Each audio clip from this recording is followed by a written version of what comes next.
High বন্ধুরা, কেমন আছো তোমরা সবাই? আশা করি তোমরা সবাই ভালো আছো আর আমিও খুবই ভালো আছি। আশা করছি আমার এই ছোট্ট ব্লগটা আপনাদের খুবই ভালো লাগবে। আপনাদের ভাষায় এই শাকটিকে কি বলা হয় অবশ্যই আপনারা কমেন্ট করে বলবেন। আমরা এটাকে দু রকম নামে ডাকি, একটা হলো নোটে শাক আর একটা হলো মারিচ খাড়া। দেখো বন্ধুরা, আমার বাবা ছোট্ট ছোট্ট করে আঁটি বানাচ্ছে, এগুলো কালকের বাজারে বিক্রি করার জন্য।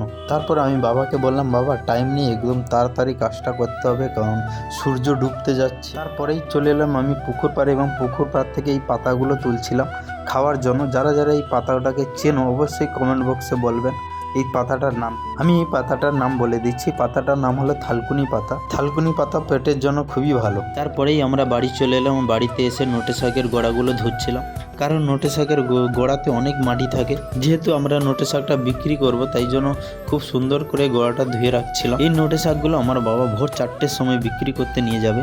যদি ভিডিওটা ভালো লাগে অবশ্যই পাশে থাকবেন।